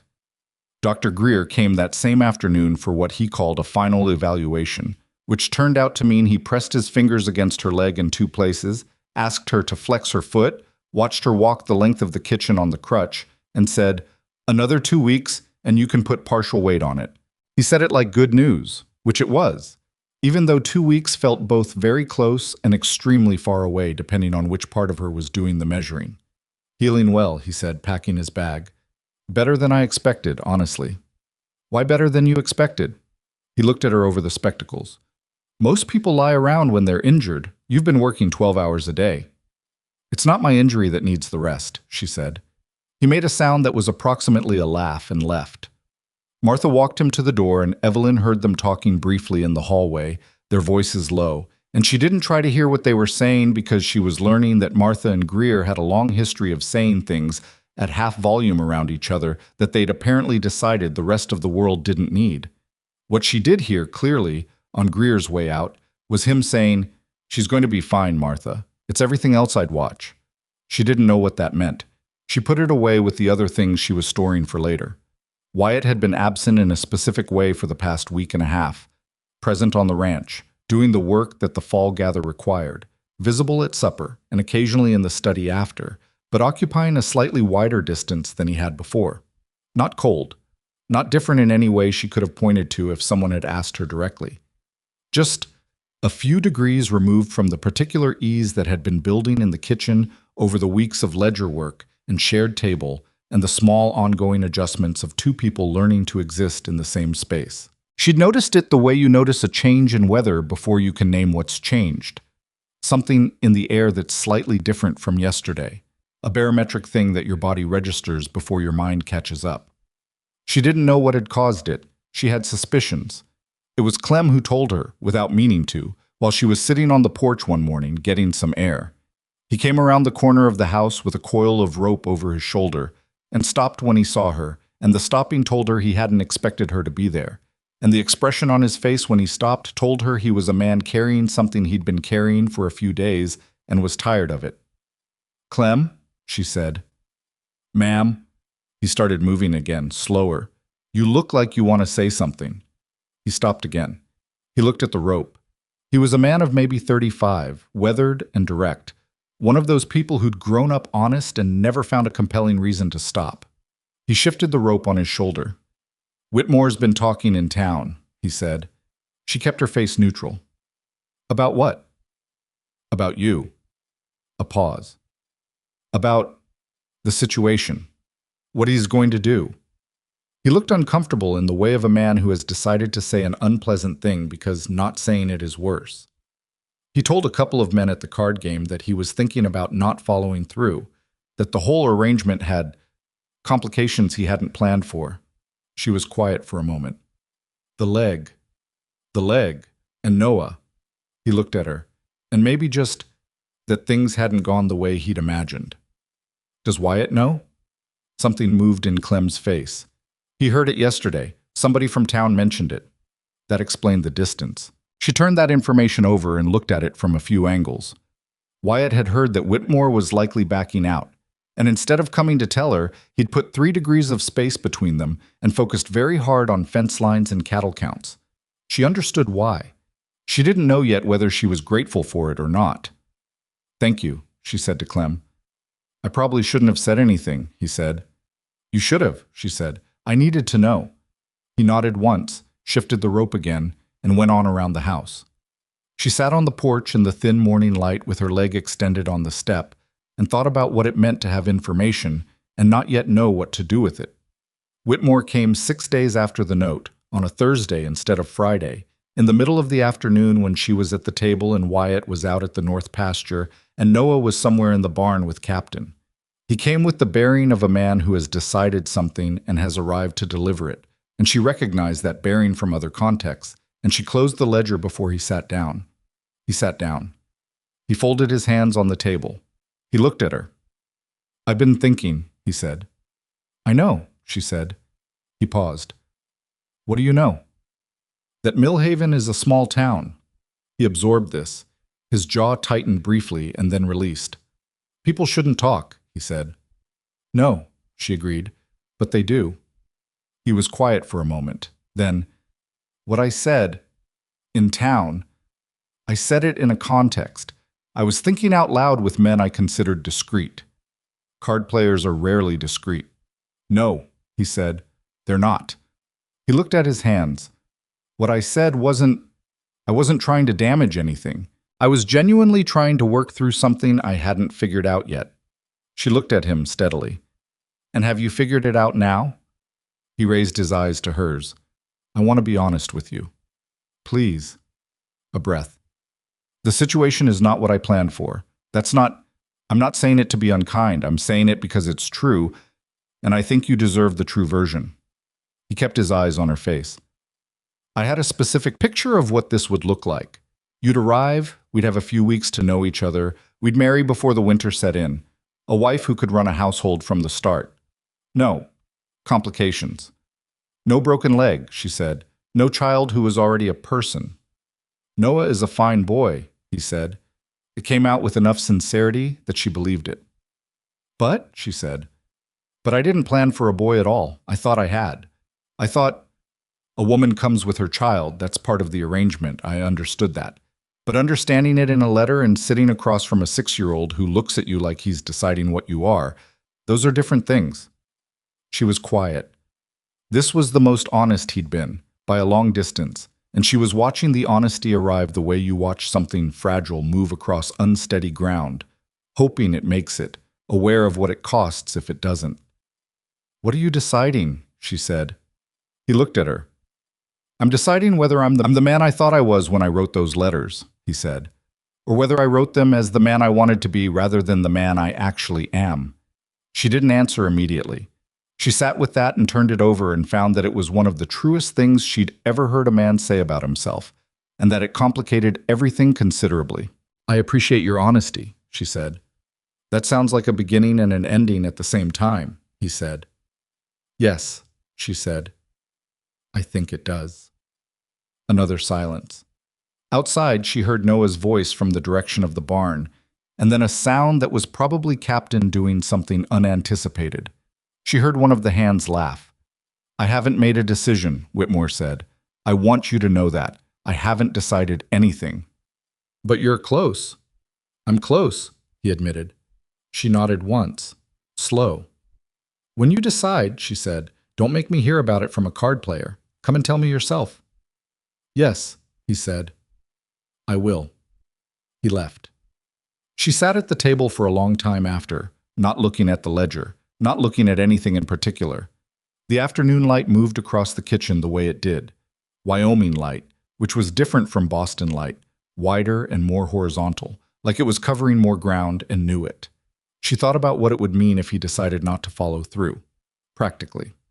She had almost nothing. Her possessions in Boston, her savings nearly gone from the ticket west, a broken leg that was healing, and a 6-year-old who had named a foal and learned to respect a knife, and was building something here in this place without knowing he was building it. If Whitmore backed out, she would need to find work, real work, work that could be done from a chair for another 2 weeks, and then from a floor that wasn't Wyatt Callahan's floor. She thought about all of that with the practical part of her mind and found, somewhat to her own surprise, that it produced less fear than she expected. Not none. She was not the kind of woman who felt no fear, and anyone who told you fear was a thing you could simply decide not to feel had never been poor, and alone with a child, in a territory that didn't know your name. But the fear was manageable. It was the size of a problem rather than the size of a catastrophe. That was new. She wasn't sure when it had become new. Wyatt came in from the pasture as the light was going. She was still at the table. He stopped when he saw her face, and he stood for a moment in the kitchen doorway with the day still on him, dust on his coat, tiredness around his eyes, the specific look of a man who's been doing hard physical work since before the sun was high. "He came," Wyatt said. "He came." Wyatt didn't ask anything else. He came to the table and pulled out a chair and sat down. And he didn't sit at his usual end, the far end, the head of table end. He sat closer than that, 2 chairs away, and he rested his forearms on the table and looked at her. "How are you?" he said. It was such a simple question that for a moment she didn't know how to answer it. It wasn't the "how is the leg" question or the "how did it go" question. It was the other kind, the kind that was actually asking about the person rather than the situation. "I'm all right," she said. Then, because that was the wrong answer. "I don't know yet. I'll know more in a day or 2. He nodded. "He's thinking about not following through," she said. She said it plainly because plain was the only way she could say it right now. "He hasn't decided, but he's close." Wyatt looked at the table. Something in his face moved and then resettled. "That would leave you in a difficult position," he said. "Yes." "Practically speaking." "Yes." "You'd need work," he said. "I would." I was quiet for a moment. She watched the thing that was working its way through him, visible, the way things were always visible in him, not because he was demonstrative, but because he didn't waste energy on concealment. He was a man who kept things close and let them settle before he acted on them, but right now something was acting on him faster than he'd planned for. "The ledger work," he said. "You've been doing it for 6 weeks." "Nearly." "It's changed things." He looked up at her. "Not just the numbers. The way I understand my own operation. I've been running this place for 11 years and there were things in those pages I didn't know were there." "You knew they were there," she said. "You just hadn't organized them yet." "That's not—" He stopped. "That's a generous way to put it. It's an accurate way to put it." He looked at her for a moment. "I'm not good at this," he said. "At what?" "At—" He made a gesture that wasn't quite anything. "Saying things that are in the neighborhood of what I'm trying to say, but not quite the thing itself." She waited. "I need someone to run the books," he said. "Not fix them, maintain them, on an ongoing basis. Wages, supply orders, cattle records, the correspondence with buyers." A pause. "It's more than Martha can manage on top of the house, and I've been doing it myself for 3 years and clearly not doing it well." She looked at him. "You're offering me a job." "I'm offering you a reason to stay," he said. "That's what I'm offering." The kitchen was very quiet. She could hear the fire in the stove and Noah somewhere in the house and the wind that always came down off the mountains in the evening. "Wyatt," she said. "It's a fair wage," he said. "Better than you'd get in town.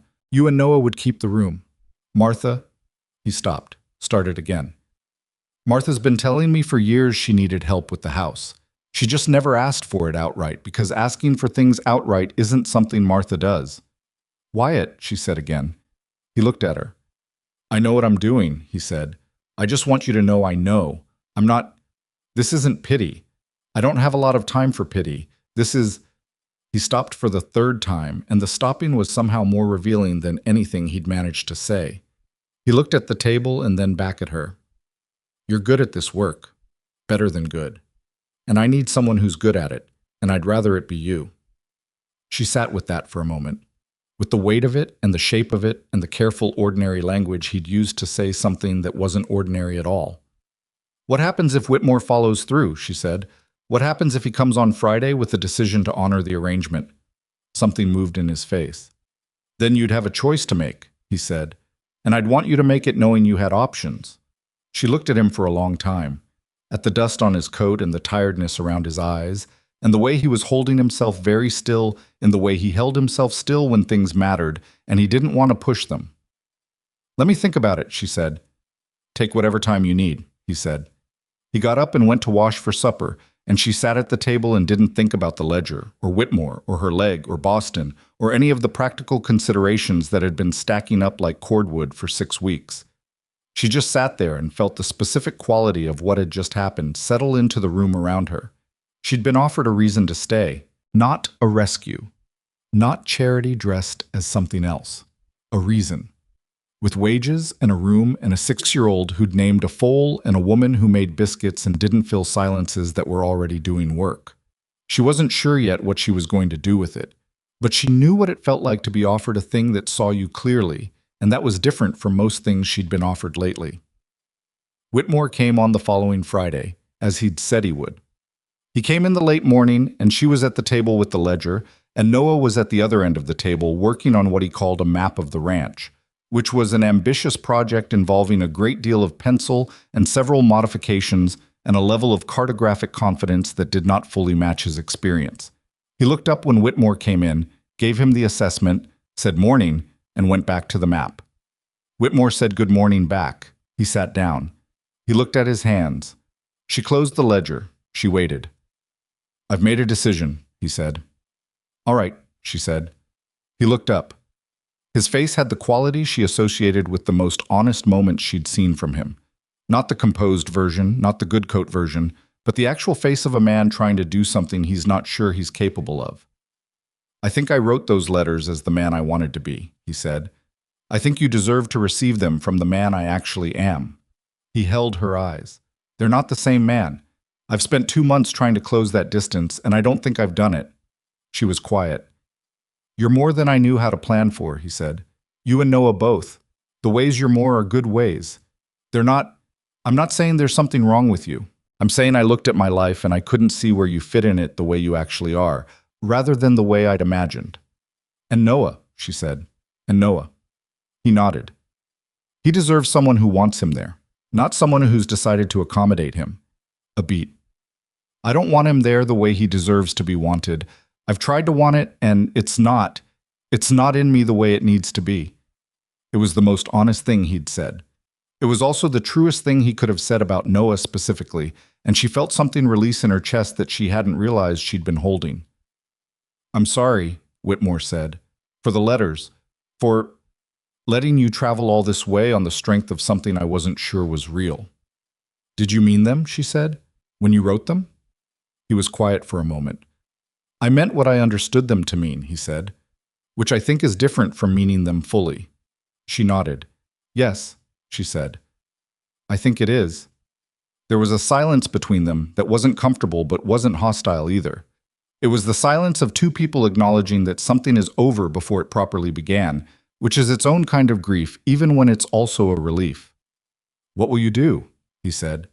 She looked at the ledger, at Noah's map, at the kitchen that had become, in 6 weeks, more familiar to her than the boarding house room in Boston had ever been in 2 years. "I'm going to stay," she said. "For now."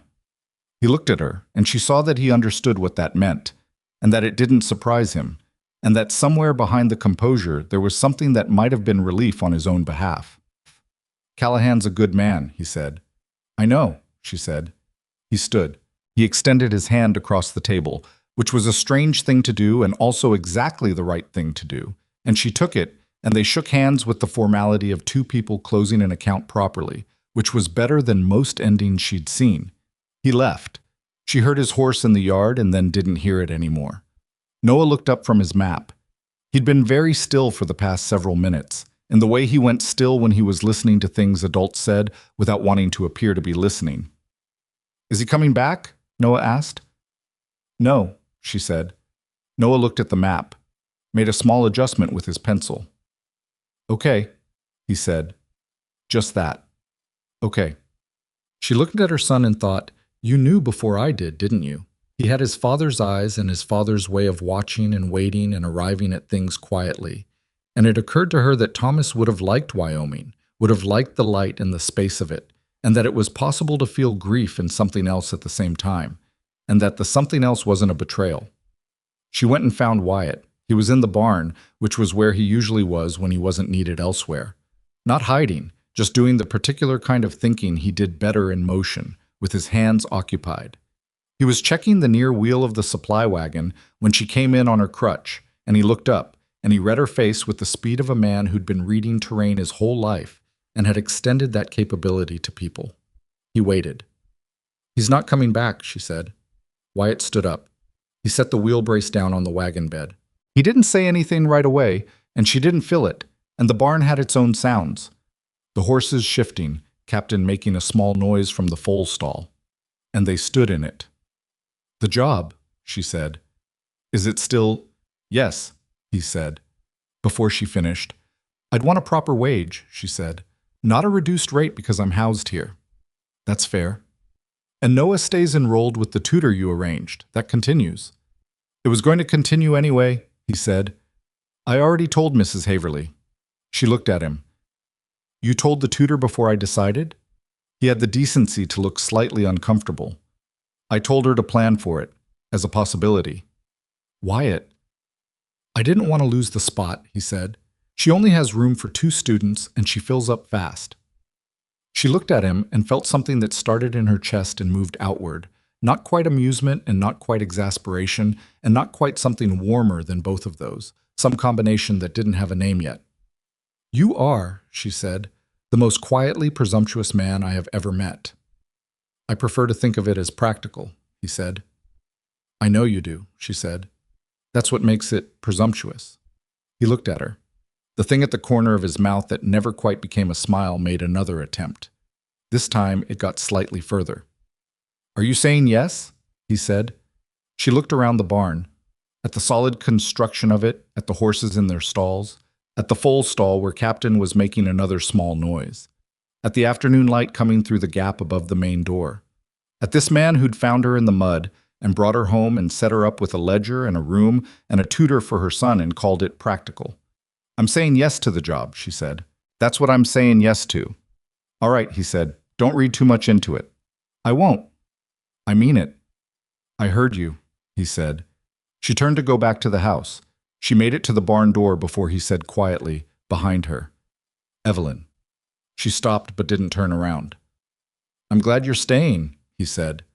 She stood there for a moment in the doorway with the afternoon light on her and the barn at her back and the future sitting somewhere ahead of her in a shape she couldn't make out yet.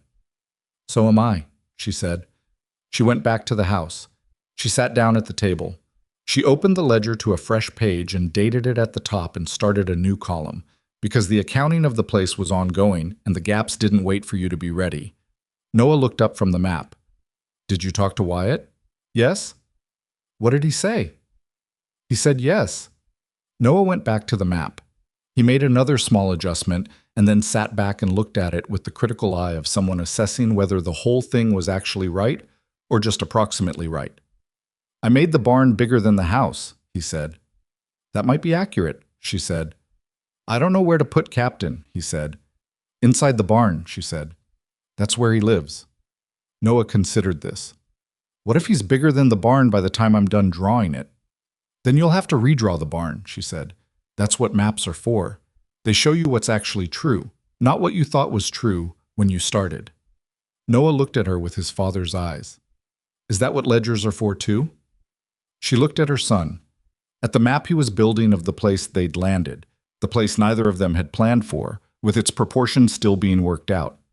"Yes," she said, "that's exactly what they're for." She turned to the next page and kept going, and outside the day moved through its last hours toward evening, and Callahan Ranch went on doing what it did. The horses and the fences and the cattle out in the pasture and the hands coming in at day's end, and Martha starting supper, and Wyatt somewhere out there in the land he'd built from nothing but stubbornness and time. And it was not the life she'd crossed the country for, and it was not the life she'd planned, and those two things were beginning, slowly, to feel less like losses and more like something she didn't have the right word for yet. The word would come. Things usually did, when you gave them enough time and stopped trying to force them into shapes they weren't ready for. She kept working. So did the ranch. The word she'd been looking for arrived in winter. Not dramatically, not in a moment she could have pointed to and said there, that was it. It arrived the way most true things arrived, gradually, and then all at once, like the snow that came down off the mountains in November and covered the ranch in a silence so complete it felt like the world had agreed, finally, to stop talking and just be. She'd been at Callahan Ranch for 4 months by then. The crutch had been gone for 6 weeks. She walked with a slight favoring of the left leg when she was tired, which Greer said would likely fade over the next year and might not fade entirely. And she'd made her peace with that the same way she'd made her peace with most things. Not by deciding to feel fine about it, but by continuing to function in its presence until the feeling caught up with the decision. The work had expanded the way good work does when the person doing it understands it.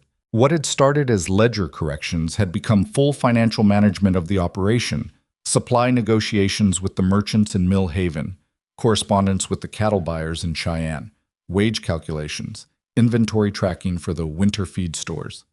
Wyatt had handed these things over with the deliberateness of a man who'd thought about whether he trusted someone with something before deciding that he did, and she'd taken them with the deliberateness of a woman who understood that trust was not a sentiment but an arrangement, and that arrangements required maintenance. They had found, over the months, a way of working together that was efficient and occasionally argumentative and always honest, which was more than most working arrangements could claim. He disagreed with her about the winter supply order in October. She wanted to buy more hay than he thought they needed, based on projections she'd worked out from the past 3 years of feed consumption records. He thought her numbers were conservative, bordering on paranoid. She held her ground. He deferred eventually, with the specific quality of deference that meant, I disagree, but I'll allow it to be tested. The winter came early and hard, the way Wyoming winters did when they wanted to make a point, and they burned through the extra hay in the first 6 weeks. And he came in from the barn one morning and said, without preamble or visible satisfaction, "You were right about the hay." "I know," she said. "You could say I told you so," he said.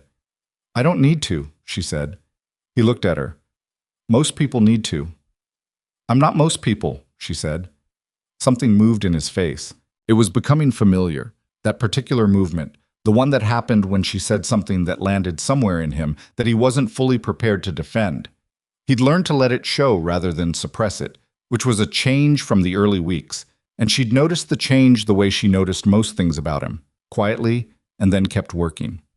Noah had grown. This was the thing that most visibly marked the passage of time, the way her son had expanded into the ranch, the way a plant expands into good soil, and you could measure the months by how much of it he occupied. He'd moved from knowing Captain to knowing every horse on the property, each one by personality as much as by name. He'd moved from the cartographic project on the kitchen table to actual knowledge of the land itself, the kind that came from riding it with Wyatt on weekend mornings when the weather permitted, learning the names of the pastures and the logic of the fencing and the reason the creek ran the direction it ran. He still had Thomas's eyes. He still had Thomas's way of going quiet when he was thinking seriously, but he was becoming someone Thomas had never met, and she found she could hold both things at once now, the grief of what Thomas hadn't gotten to see and the joy of watching it happen, without one canceling the other out. That was another thing that had changed without her planning for it to change.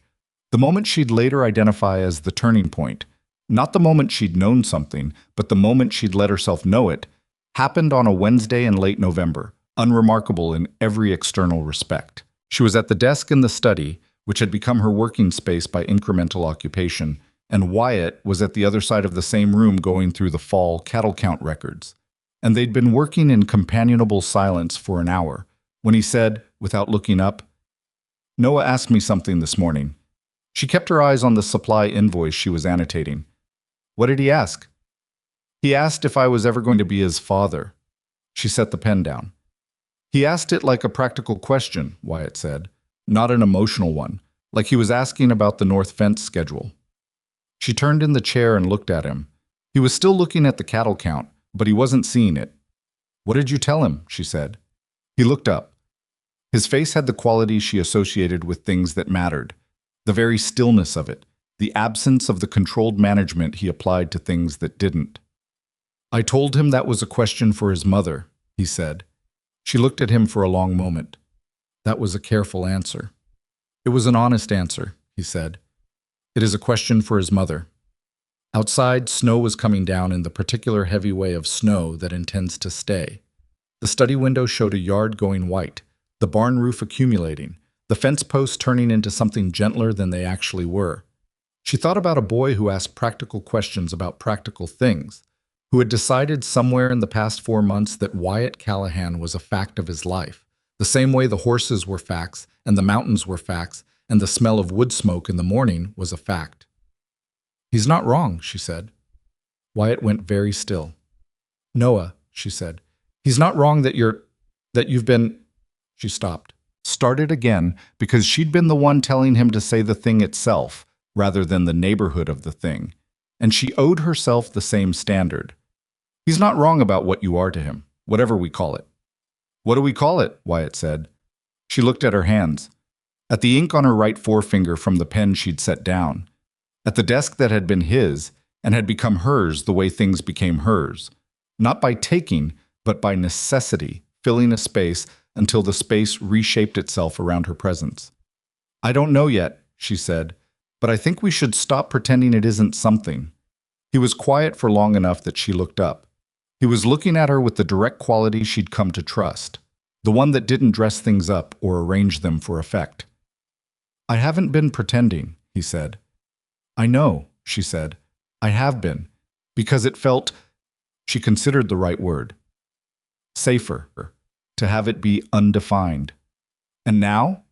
She looked at him, at 11 years of this ranch in the lines of his face, at a man who'd ridden 8 miles before dawn to deliver bad news carefully, who'd laid a ledger at her bedside and called it logistics, who'd enrolled her son with a tutor before she'd agreed to stay because he didn't want to lose the spot, who had never once in 4 months made her feel like a problem that was being managed rather than a person who was choosing to be here.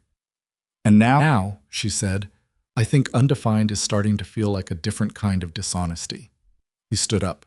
He came across the room and he didn't touch her, and he didn't say anything immediately. He just stood in front of her with the full weight of his attention on her face. And that attention was the thing she'd noticed that first night without having words for it. The quality of being seen without being arranged into something more convenient. I'm not easy to be around, he said. No, she agreed.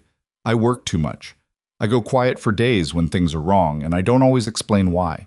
I've got opinions about how things should be done, and I don't always present them as opinions. I know all of that, she said. I'm saying it so you have it on record, he said. So it's not... He stopped. So you're not working from incomplete information. She stood up from the chair. She was close enough to him now that she had to look up slightly, which she didn't usually have to do with people. Wyatt, she said. Yeah. I've been doing your accounting for 4 months. I know exactly what you're working with. Something broke open in his face then. Not dramatically, not in a way that would have looked like much from the outside, just a release of the careful holding that she'd been watching him do since the first night, since he'd crouched beside her in the mud and set his face carefully against something he didn't want to show. It wasn't a performance. It was just the quiet collapse of an effort that had been going on too long. He put his hands on either side of her face, and she put hers on his coat, and what happened next was not smooth or cinematic or the way things happened in the stories she'd read as a girl in Boston, when she'd still believed that love arrived with perfect timing and perfect words. It was slightly awkward and very real, and she knocked her elbow against the desk, and he said something under his breath that was not polite. And she laughed, actually laughed, and then they were both laughing for a moment, which was not how she'd imagined this either, and was considerably better. Martha appeared in the doorway. She looked at them both.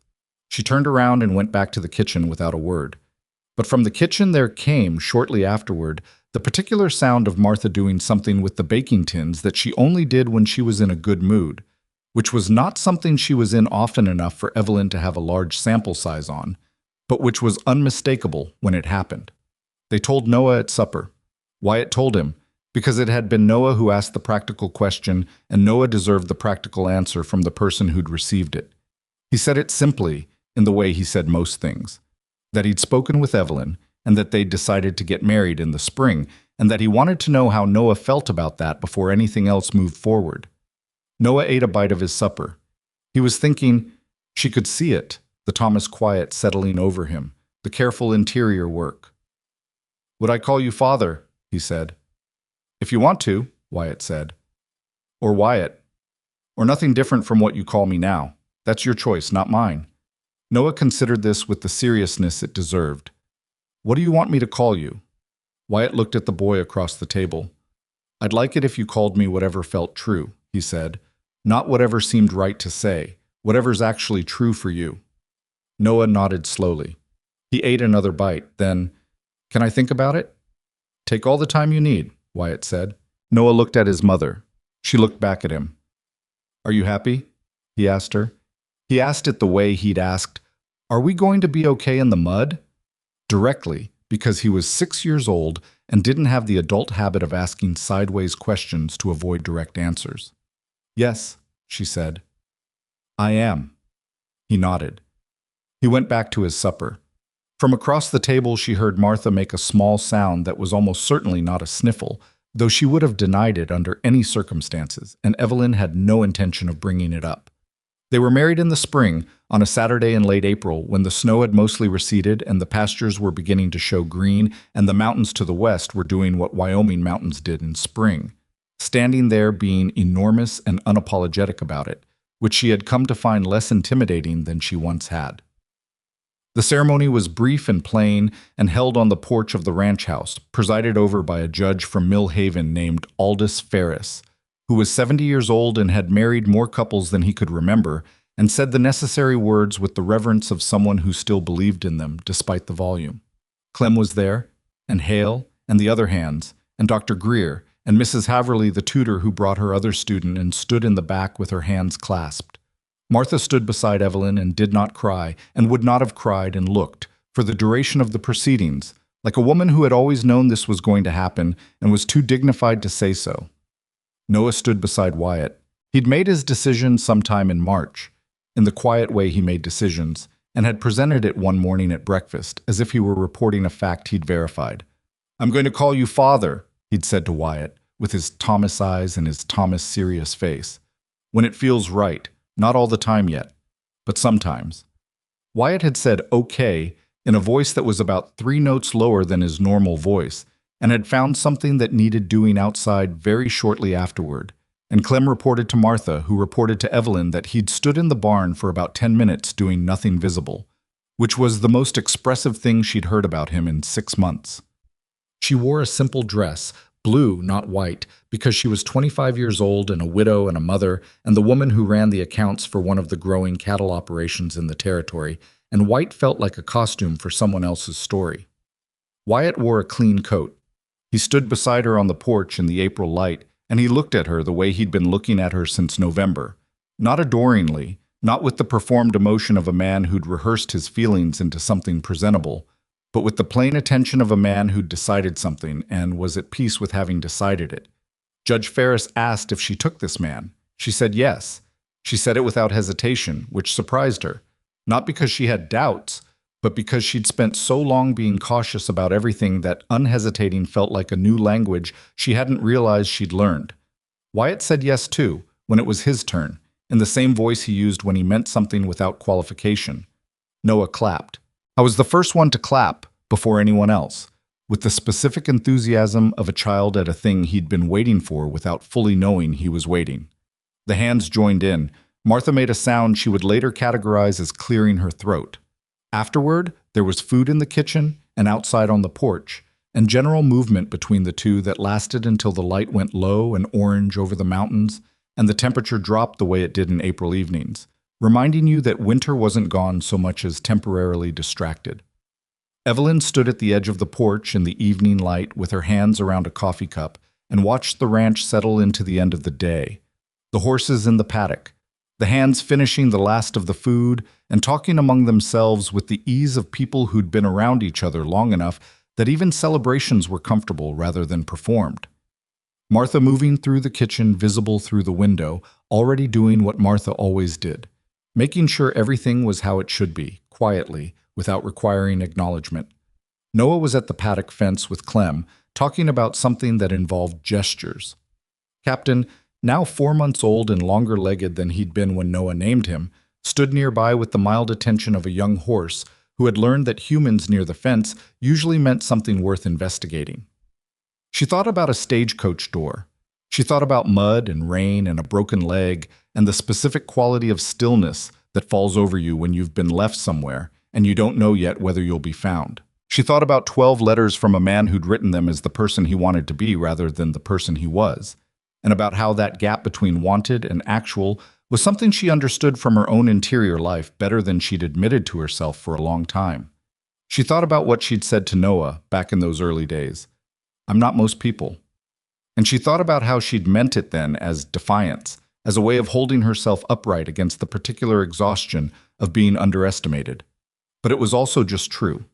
She wasn't most people. She was a woman who'd buried a husband and raised a child and crossed a country on faith, and had the faith fail and had stayed anyway, because staying turned out to be something she was built for in ways she hadn't known until she'd been forced to find out. That was the thing she'd learned that she hadn't expected to learn. Not that things worked out. Not that love arrived for everyone eventually. Those were stories, and stories were comforting, but they weren't instruction. What she'd learned was this, that the self you build out of necessity is more yours than the self you inherited from circumstance. That the things you become by surviving are not lesser than the things you plan to be. They're harder won, and therefore more honest. That a plan failing is not the same as the future failing. That sometimes the road that breaks you is the only road that would have taken you somewhere worth being. She'd also learned that you could have good values and bad accounting, and that those were separate problems that required separate solutions, and that the second one was extremely fixable if you knew what you were looking at. Wyatt came and stood beside her. He stood the way he always stood, close but not crowding, present without requiring response. He looked at the same view she was looking at, which was the ranch at dusk in April, which was not a small thing to look at. "What are you thinking?" he said. "That I should redo the spring supply projections," she said. "Based on what we used this winter, the numbers are going to run high." He looked at her. "That's what you're thinking, right now, on our wedding day." "I'm also thinking other things," she said. "But the supply projections are actionable." He was quiet for a moment. Then, "You're not like anyone I've ever known." "I know," she said. "I mean it as a—" "I know how you mean it," she said. He put his arm around her and she leaned into him, which was still slightly new, the specific weight and warmth of it, the way her body had been adjusting to the fact of him the same way it had adjusted to Wyoming, gradually, and then so completely that you couldn't remember the adjustment. Noah appeared at the paddock gate and looked toward the porch. He found them. He always found her first, and then Wyatt, and then seemed satisfied that the arrangement was correct. And he raised one hand in the way children do when they want acknowledgement but not intervention, and she raised hers back. He turned back to Clem and the conversation about Captain. "He's going to want a horse of his own," Wyatt said, "by summer." "I know," she said. "Are you going to make me wait until fall to save the budget?" She considered. "I'll put it in the spring projections as a planned expenditure," she said. "That way it's already accounted for." "You're going to plan for a horse in a financial ledger," he said. "I plan for everything in a financial ledger," she said. "That's how things stay real." He looked down at her with the expression she'd come to know as his version of warmth. Not soft, because he wasn't a soft man, but genuine in the way things are genuine when they're not trying to be anything else. "Evelyn Callahan," he said. He said it the way you say a new fact that's still settling. She let it settle for a moment. The name, the weight of it. The way it fit differently from Hartwell, which had been Thomas's name and had meant something real and still did, and differently from the name she'd been born with, which was a long time ago. This was a name she'd come to on her own road, through her own choices, at the end of a year that had broken several things she'd thought were solid and revealed that some of them had only looked solid and hadn't been. "Yes," she said. She didn't explain what she meant by it. He didn't ask. They stood on the porch of the ranch that was theirs now. Not his that she'd been given shelter in, not the arrangement she'd been housed by, but genuinely theirs, the way things become yours when you've put real work into them and made real decisions about them and stayed through the winter even when the winter was hard.